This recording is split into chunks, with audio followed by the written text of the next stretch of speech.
Hello, everyone. Welcome to our own Heads and Tails, One for a Toss. We have our chief guest बोले या host बोले जो भी बोले अभिनव and Robin. Robin को तो आपने पहले लास्ट टाइम देख ही लिया था, कितना टू द पॉइंट बोलता है और स्ट्रेट फॉरवर्ड, कोई इधर उधर की बातें नहीं. I can not use such words कि कौन से वर्ड्स यूज करता है वहां पे. अभिनव लॉयर हैं, स्पोर्ट्स कीड़ा के लिए कमेंट्री भी करते हैं, साथ ही साथ बहुत अच्छे क्रिकेट का काफी अच्छा नॉलेज भी है इनको. तो चलो गाइस, हम लोग आज स्टार्ट करते हैं. हमारा टॉपिक है किंग ऑफ द लॉट. तो हम स्टार्ट करेंगे आज हम लोग डिस्कस करेंगे कि डे 1, डे 2, डे 3, डे 4 और डे 5 में क्या क्या छोटे छोटे चेंजेस आए जिसके कारण गेम 5th डे के लास्ट 5 और 7 ओवर तक गया मैच. एंड जो विक्ट्री एक समय लग रही थी शायद मिस हो जाए, ड्रॉ हो जाए, तो हुआ नहीं. सो मैं स्टार्ट करता हूँ यहाँ रॉबिन के साथ. रॉबिन, मेरा पहला क्वेश्चन आप रॉबिन एंड अभिनव से. पहला question, 5th day last 15 over, I'm not talking about 7 or 8 over जहाँ विकेट गिर चुका था. लास्ट 15 ओवर जब मैंडेटरी ओवर स्टार्ट हुआ और इंडिया के पास कुछ विकेट लेने को थे, उस समय आपको क्या लगा था? इंडिया 100% जीतेगा या 50-50, 70-30? क्या लग रहा था आपको?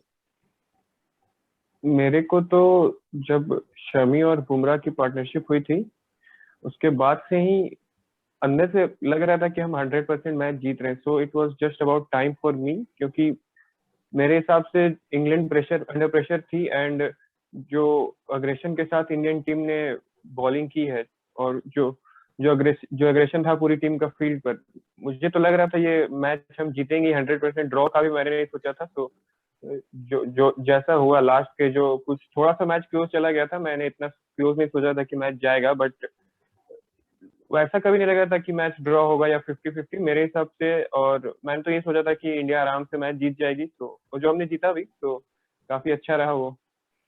Great, amazing. अभिनव, आपका क्या पॉइंट था?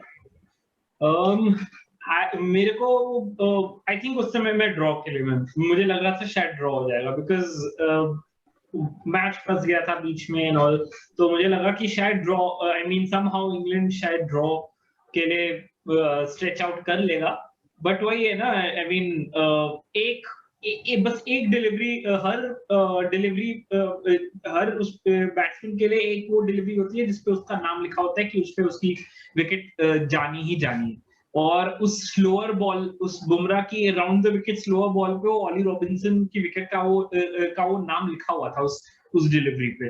तो एक बार जब वो ऑली रॉबिन्सन, एक बार वो जो जैसे ही वो ऑली रॉबिन्सन का रिव्यू पे ओवरटर्न हो गया डिसीजन और इंडिया का रिव्यू सक्सेसफुल हुआ, तो लगा कि उसके बाद फिर अब बस चंद मिनटों की बस बात है कि इंडिया जीत जाएगी. In fact I give a shout out to my very very good friend of mine, a lawyer, a very senior lawyer and somebody जिनके साथ मेरा अच्छा ये इक्वेशन भी है, राघव अवस्थी सर. उन्होंने प्रिडिक्ट किया था at the start of the day India जो है बाय टी टाइम इंडिया निकाल लेगी match. they will get a victory out of it because, and मैं उस समय बोल रहा था कि अगर हो गया वही शायद एक बहुत बड़ा अचीवमेंट होगा कंसीडरिंग जो सिचुएशन था at the start of the day. उनके साथ मैं क्रिकेट और लॉ रिलेटेड में काफी बात करता हूँ कभी कभी, एंड तो वो ट्विटर पे बोले थे कि India will manage to win. So I think जब मैंने ट्वीट भी किया था, मैंने बोला था कि your optimism was vindicated. So here's a special shout out to Raghav Awasthi sir, Twitter handle राघव355. ग्रेट अभिनव. जहां तक मैंने सोचा था, मैंने कभी नहीं सोचा मैच हारने वाली है. और मुझे, ठीक है, हम लोग दूसरे क्वेश्चन पे आते हैं. मुझे लगा था मैच जीतने वाली इंडिया. अब वो एक रन से, एक बॉल से जीते, 4 ओवर से जीते, 15 ओवर से जीते, बिकॉज रूट के जाने के बाद आई वाज 90% अश्योर्ड कि मैच तो इंडिया के हाथ में आएगा ही. But thanks to Joe Root, specially Joe Root, the way he shown that he can bat like Amla or A.B. de Villiers kind of batting, because the way he was not getting out anywhere apart from the poking 1 or 2 deliveries that was supposed not to be done. But again, he is he's a super pack action hero in T20 and one day, so we can expect. Next question. How आप अगर first, second, third, fourth और fifth day को देखो तो आपके हिसाब से point wise, I will go to Abhinav this time, ये day 1, day 2, day 3, day 4, day 5, आपको इन 5 दिन से अगर 5 फैक्टर निकालना हो, टर्निंग पॉइंट्स निकालना हो, तो आप कौन से 5 टर्निंग पॉइंट्स निकालोगे? First turning point for me, I think KL Rahul ka 100 on day 1. Because it is, I think, deserve. I think uske wajah se the fact he was batting on the toughest batting day. I mean, amongst all the 5 days, he was batting on the toughest day to actually bat on, to be able to bat. It was a day 1 pitch with very overcast conditions. There was a late start to the game. So it was, I mean, his 100, and that was a very, very well constructed, well paced 100. He started off very slow because Rohit Sharma was hitting the ball like he was timing the ball like it was like in a dream on from the other end. So he had to hold one end up, and he did that very well. So first turning point would be the KL Rahul 100. Second turning point for me, I think, would be day 2 turning point. Day 2 turning the day 2 turning point would be the collapse that India had. The way the Indian middle order just completely folded up very quickly at the very start of day 2. I mean, with Rahane and Rahul being dismissed within a fraction, within a couple of overs of each other. That I think, and then Joe Root batting as if he was batting on a completely different pitch. That I think would be the second turning point.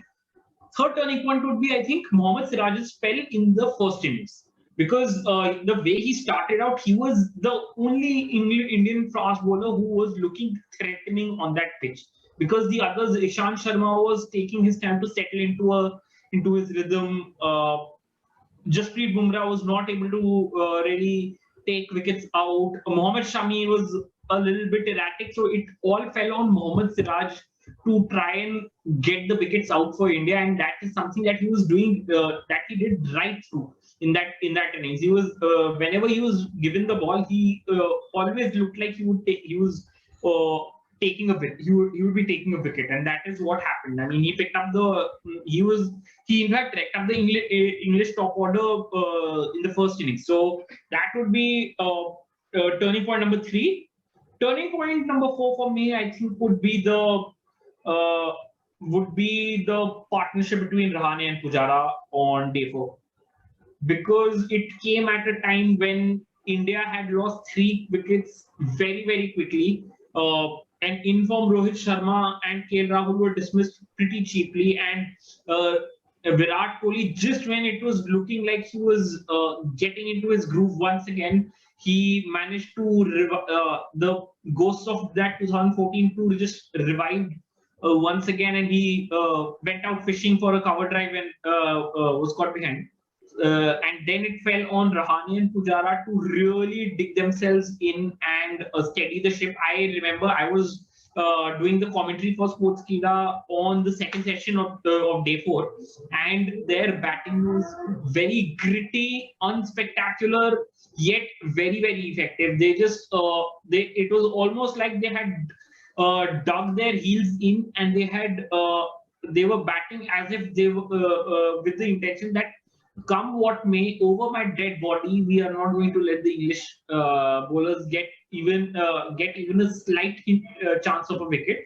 So that, and then I think the Shami Bumrah partnership on day 5, and the way the English fast bowlers especially lost the plot against Jasprit Bumrah when he walked out to bat by constantly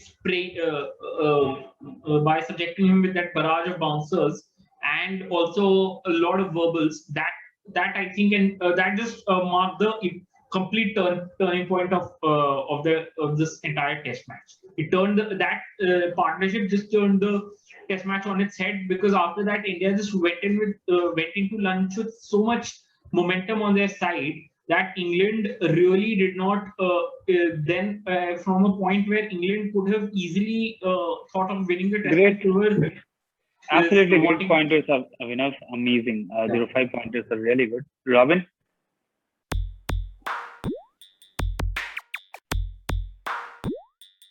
आवाज नहीं आ रही Robin. Robin, you are so मेरे हिसाब से I won't go day by day in sequence. So ठीक है, 5 pointers बताओ.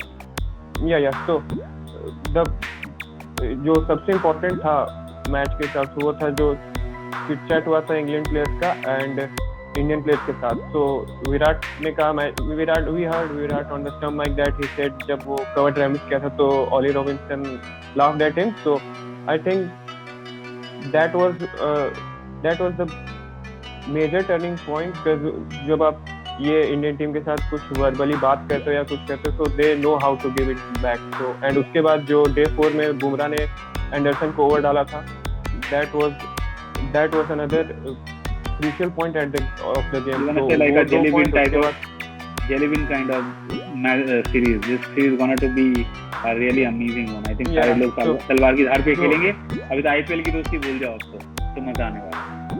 So जब ऐसा कुछ होता है, इतनी वर्बल बातचीत होती है, जब वो उसका साफ रिजल्ट हमें दिखा था जब इंडिया सेकंड इनिंग में बॉलिंग करने आई थी या जब बुमराह बैटिंग करने आए थे. तो विनोद भैया ने कहा जो चिट चैट की थी इंग्लैंड के प्लेयर्स में आते ही बुमराह के साथ, वो बटलर के साथ उनकी थोड़ी बहस हुई थी, फिर जो रूट भी वहाँ पर थे. तो ऐसे कुछ चीजें जब होती है तो प्लेयर्स खुद पर लेके मैच खेलते हैं ना. सो ऐसा कुछ हुआ तो अब तो आर या पार वाली बात हो गई थी. तो उसके वो जब हुआ तो उसके बाद से इंग्लैंड मुसीबत में थी मेरे हिसाब से. देन शमी और बुमराह की पार्टनरशिप और रहाणे और पुजारा की पार्टनरशिप, ये दोनों पार्टनरशिप ने एकदम फाउंडेशन लेकर दिया था हमारे मैच को जीतने की तरफ. और उसके बाद के राहुल का 100 तो खैर था ही, काफी अच्छा क्लासी 100 था वो. सो मेरे हिसाब से मेजर पॉइंट वही था जब इंग्लैंड के प्लेयर्स ने वर्बली या चिट चैट कुछ करना स्टार्ट कर दिया था इंडियन प्लेयर्स के साथ. और उसका रिजल्ट हमें दिखा था जब इंडिया फील्ड पर आई थी बॉलिंग करने. जैसे ही ऑली रॉबिन्सन बैटिंग आए, आप देख सकते स्क्रीन पर 8-9 प्लेयर्स अचानक से आ गए थे. वो सिराज ने उनको जो स्टेयर किया था, तो वो काफी मैच काफी टेंस था और सारे प्लेयर्स अपने पर लेकर खेल रहे थे. तो वो देख कर ही काफी अच्छा लग रहा था. जो इस मैच का फियर्स राइवलरी हम कह सकते हैं, तो काफी अच्छा था वो मेरे हिसाब से. और टर्निंग पॉइंट मेरे हिसाब से वही टर्निंग पॉइंट था मैच का जो हम जीते. बिल्कुल, मेरे हिसाब से जो 5 पॉइंटर्स हैं वो है, देखा जाए तो सेम 5 पॉइंटर्स. केएल राहुल की सेंचुरी ऑन डे 1, अमेजिंग. दूसरी जो सबसे इम्पोर्टेंट बात थी वो था इंग्लैंड पॉइंट ऑफ व्यू से एंडरसन एंड जो रूट. तीसरा जो थर्ड इनिंग्स का लास्ट पेनल्टीमेंट ऑफ ओवर था थर्ड इनिंग्स का, जिसमें सेम बुमराह और अचानक से बुमराह और एंडरसन में कुछ हुआ and it was like an amazing one. Actually देखा जाए तो that was an amazing one. उसके बाद बहुत सारी बातें हुई उस रात में, बहुत सारे लोगों ने बहुत सारे मीम्स बनाए. 5वां दिन का मुझे सबसे इम्पोर्टेंट और सबसे अच्छा फेज तब लगा जब हमने ये देखा कि जो बॉलिंग टीम थी, स्पेशली जब भी कुछ हो नहीं रहा था, still they were giving and they 100%. And जो सबसे ज्यादा जोश था वो 2 प्लेयर्स में. आई थिंक सब में ही सबसे अच्छा जोश था. लेकिन Ishant and Shami little bit हमेशा ऐसे ही करते. वो लोग वर्क हॉर्स हैं, तो वो लोग आएंगे, बॉल करते रहेंगे 5-7 ओवर लगातार एक ही लाइन लेंथ. जिस तरह से बॉल चेंज किया, लाइन लेंथ चेंज हुआ बुमराह, और सही में देखा जाए तो हमारे मियां भाई क्या शानदार, हर एक बॉल दौड़ के आ रहा था, हर एक बॉल थ्रो कर रहा था, हर एक बॉल फेंक रहा था, इस तरह से जैसे उसकी जिंदगी की लास्ट बॉल. तो it was an amazing test match, no doubt in that case. Now अगर हम लोग 2 अच्छे टॉपिक से बात करने के बाद अगर हम लोग ये मिस कर जाए कि सिराज के रिलेटेड आप जैसे जो बोल रहे थे सिराज का, उसके बारे में मैं आई थिंक मैंने बहुत सारे लोगों को कहते हुए सुना है, और शायद मैं इस बात को खुद भी मानता हूँ कि जब आपने जिंदगी में इतना गुर्बत का वो दौर अगर देखा हो ना, आपके लिए क्रिकेट मैच लास्ट चीज होती है कि आपको जो डरा सके. एक इंटरनेशनल मैच में किसी बड़े बैट्समैन के अगेंस्ट बॉल करना is the last thing that will make you fear make you feel scared, especially when you've seen so much bad in your life. And Siraj का वही है, उसने अपनी जिंदगी में इतने सारे लो पॉइंट्स अपने देखे कि उसको अब एक क्रिकेट मैच में किसी जो रूट या स्टीव स्मिथ या किसी को बॉल करने में कोई इंटिमिडेशन अब दिखता ही नहीं है। वो ऐसे बॉल करता है कि जैसे शायद मैं शायद खुशकिस्मत हूं कि मैं इधर इस मुकाम पे हूं कि मैं शायद उनको बॉल कर पा रहा हूं, और मैं बॉल ऐसे करूंगा कि मेरी जिंदगी की आखिरी बॉल है वो हर बॉल वैसे ही होना भी चाहिए, होना भी चाहिए। वो एक पैशन लाता है, बिकॉज आपके पास खोने को शायद कुछ नहीं, पाने को सारा आसमां है। मियां भाई भी हमारे ऐसे ही चल रहे हैं आज के दिन में सिराज, और जिस तरह से इनके साथ सिचुएशन हुआ है ना, लेकिन बहुत सारे लोग हैं जो सिचुएशन में टूट जाते हैं। बट जहां तक इसकी बात है, मैं हमेशा बिलीव करता था डे वन से कि ये बंदा T20 वनडे के लिए नहीं बना है।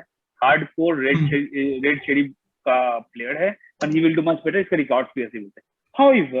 However, we have hardly 5 to 6 minutes left. So let's go ahead with immediately to the few pointers. हम लोग एक मिनट पे डिस्कस करेंगे, और उसको सम अप करते हुए थर्ड टेस्ट में क्या इनिंग क्या होना चाहिए, कौन सी टेस्ट टीम होनी चाहिए इंडिया की, और आपको लगता है क्या कि Anderson and C will able to play the third consecutive match.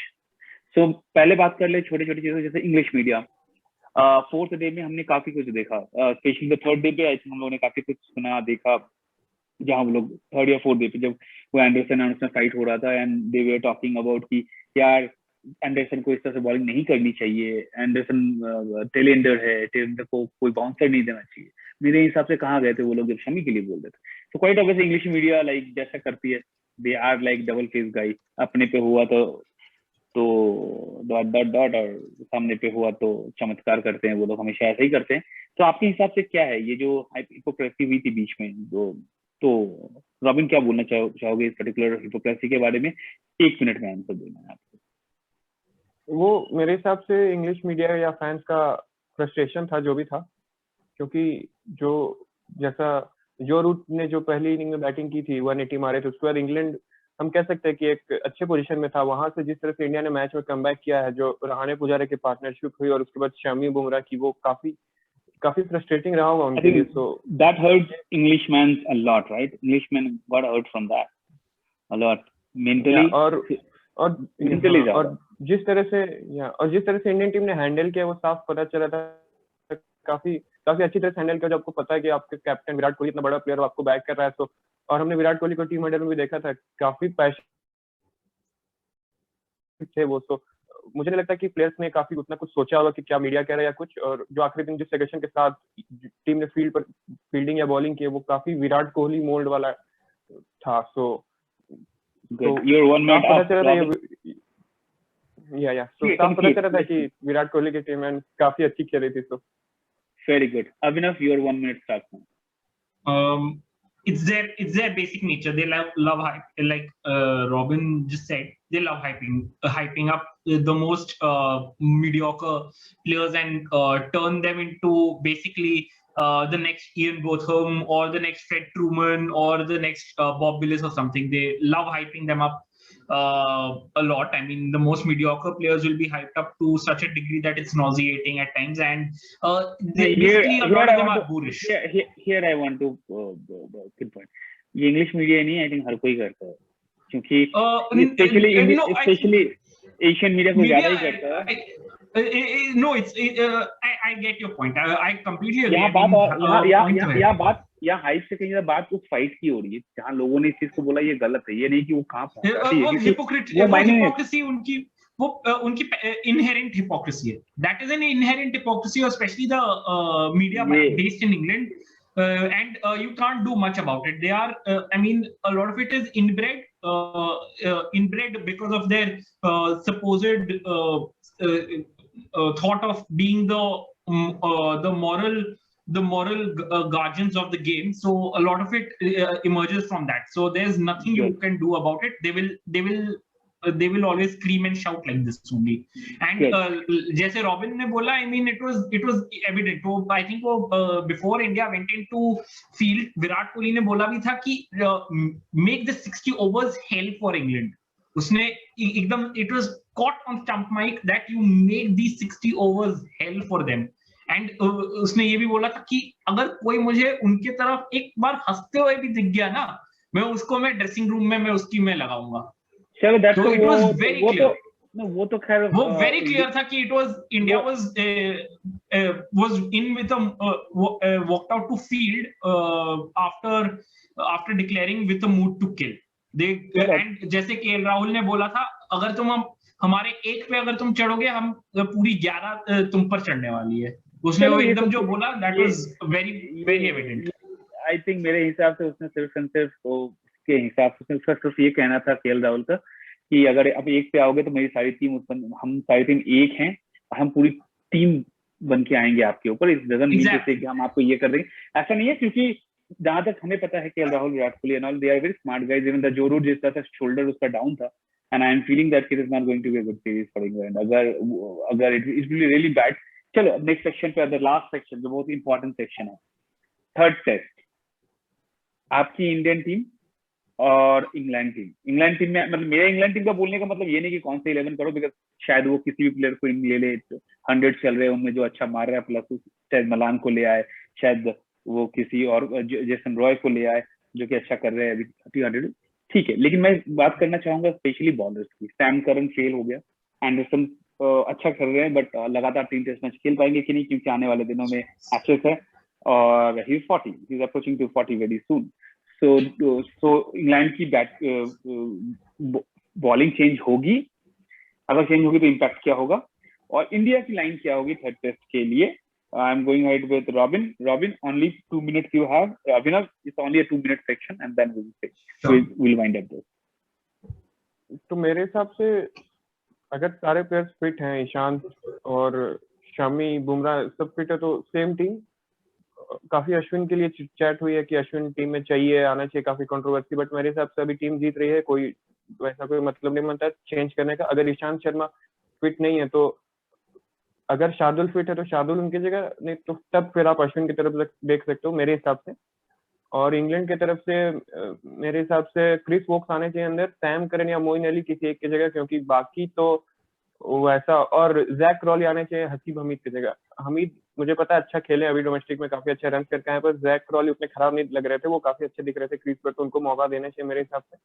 तो यही मेरे हिसाब से तो इंडिया को बस एक, अगर कोई अनफिट है तो चेंज करना चाहिए, बाकी तो सेम टीम बिल्कुल सही रहेगी। अभी मैच जीत रहे हैं, कोई मतलब नहीं। क्रॉली के बारे में तो एक चीज है, जैक के बारे में वो पॉजिटिव अप्रोच के साथ खेलते हैं, तो शायद वो काफी इंपॉर्टेंट हो, because at this moment they need someone. क्योंकि इनके पास ओपनर जो है वो बहुत ही सेफ गार्ड माइंडेड है।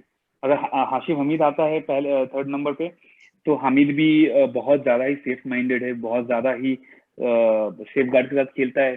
फोर्थ नंबर पे रूट है जो अपने पॉजिटिव अप्रोच के लिए आता है। उनके पास 5th 6th 7th Sam Curran might be going out for Vokes if I'm not wrong, or they might play Sam Curran. He didn't do that bad. Batting में बोलूंगा थोड़ा बैड लक, ये balls काफी अच्छे गिर गए उसके पास एंड ही गॉट आउट। ऐसा नहीं है कि खराब बॉल पे निक कर दिया और आउट। हाँ, मेरे हिसाब से मोइन अली के ऑफ स्पिन की कोई मतलब नहीं बनता है उनके पास, तो अगर वो मोइन अली की जगह वोक्स को ले आएंगे तो मुझे डाउट है, आई थिंक मोइन अली रहेगा, मोइन अली रहेगा एक स्पिनर, क्योंकि मोइन अली ने विकेट लिया है, जब जरूरत पड़ा उसने विकेट बनाया भी है। जैसा भी हो, उसने विकेट बॉल टर्न भी हो रही थी, तो गुड। तो ठीक है, चलो इंडिया टीम आपकी सबसे अनचेंज रहेगी। अभिनव, I think firstly we have to mention कि टेस्ट मैच लीड्स में होने वाला है, एंड लीड्स का हम जानते हैं up north in the north, one of the northern most test venues in England. तो उधर एंड क्लाउड कवर उसका उधर बहुत फेमस रहता है कि लीड्स ओवरकास्ट कंडीशंस उधर काफी रहते हैं, एंड पिच जनरली उधर काफी ग्रीन होती है।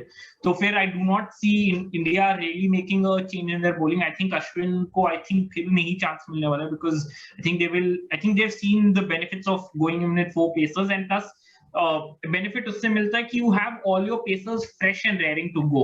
So I do not see India really making a change unless and until it is forced due to an injury.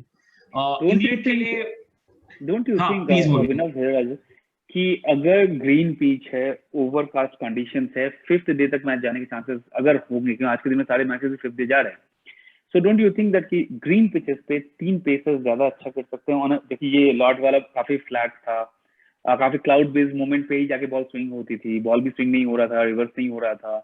तो डोंट यू थिंक दैट कि अगर पिच ग्रीन रही तो हमें चौथा बॉल, ऐसे ही हमने देखा कि जडेजा काफी अंडर यूज हुए हैं, काफी ज्यादा अंडर यूज हुआ है, क्योंकि एक स्पिनर को जहाँ 6 से 10 ओवर का स्पेल देना चाहिए वो 2 से 3 ओवर का स्पेल करे, तो वो स्पेल के कारण भी उसकी बॉलिंग उतनी ज्यादा इफेक्टिव नहीं दिखी, क्योंकि वो हमेशा एक स्पेल में बॉल करते 10 ओवर 15 ओवर का स्पेल।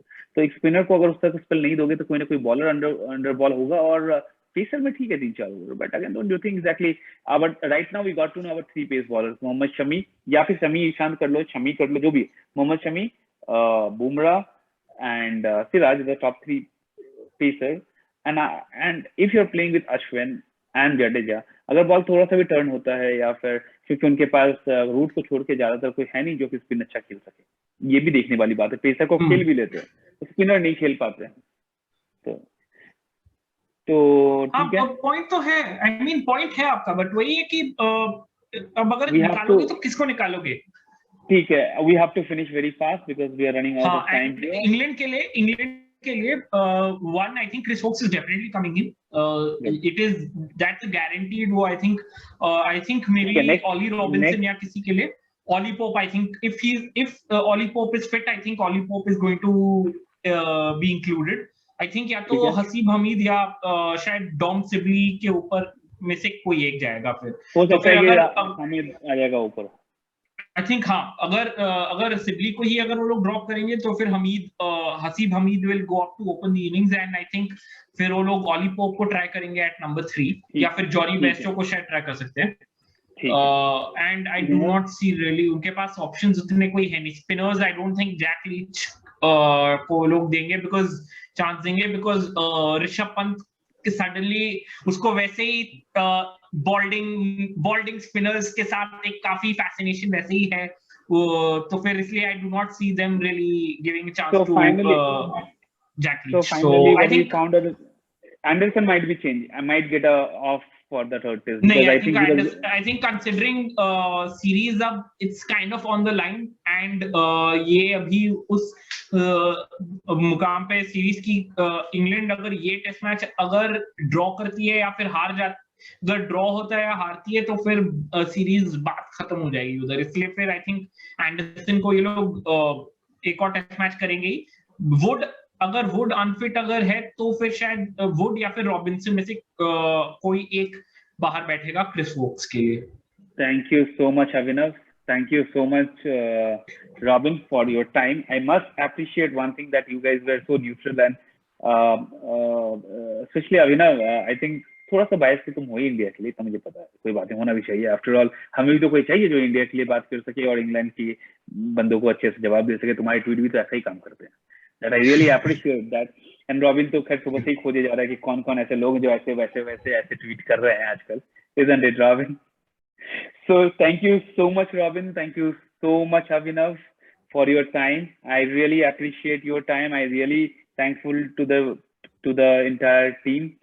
And आप लोग सारे लोग प्लीज देखते रहिए और हो सके तो हमें सब्सक्राइब कीजिए, क्योंकि हम ऐसे ही अभिनव, रॉबिन, कभी हम और ऐसे ही जो थोड़े से अननोन है, थोड़े से अलग लीग के हैं, हम वैसे लोगों को लेके आएंगे और हम लोग नई नई चीजों पे बात करेंगे। तो thank you so much, please देखिए और अपना फीडबैक कमेंट में डालिए, और साथ ही साथ सब्सक्रिप्शन का जो बटन है प्लीज हमें सब्सक्राइब कीजिए। Thank you so much everyone, thank you so much. Tata. Please subscribe to Gone for a Toss, please. I mean, as a guest, I would recommend you guys to please hit that subscribe button. Thank you so much, guys. Bye bye.